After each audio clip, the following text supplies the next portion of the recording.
So our next question comes from Sean.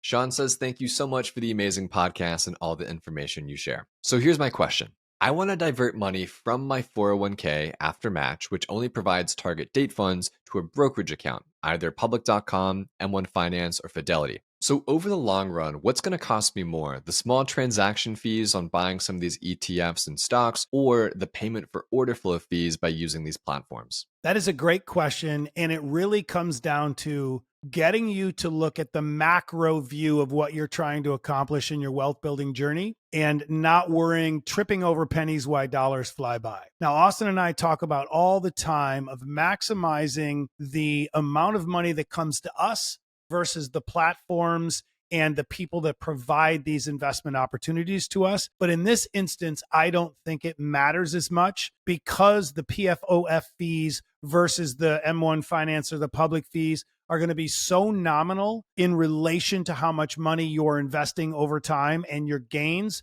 that I don't think you should worry about it maybe as much as you're looking at now. Now, when I look at something like if it's the difference between VOO and another S&P 500 fund, let's say, I always say VOO just because I always want the lowest expense ratio. So there might be another fund that performs exactly the same way, but if I can save money on those fees overall in the larger dollar amounts that I'm investing, then it's going to add up. But in the general sense of things, I don't think you should bog yourself down in the minutia of worrying about these smaller fees. And Sean, I was right there with you at some point, right? I'm a math nerd. I love to, nerd out on stuff and figure out how I can best optimize, every little penny I have. But it really reminded me of a quote from one of my friends. It wasn't really a quote, it was just a conversation we had. But we were talking about investing, and I was telling him how I was trying to, invest this and get this yield here and do this and that. He's like, "You know what the biggest indicator of wealth is?"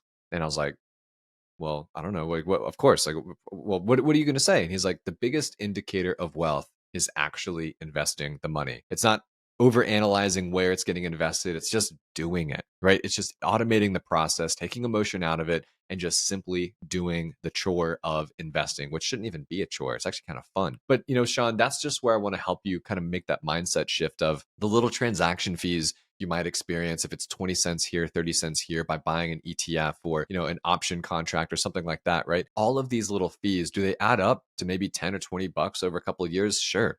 But 10 or $20 isn't going to be the, differentiator between you becoming a millionaire in retirement or not, right? It's just 10 or 20 bucks. Like, I'll Venmo you 20 bucks, Sean. It's not that big of a deal, man.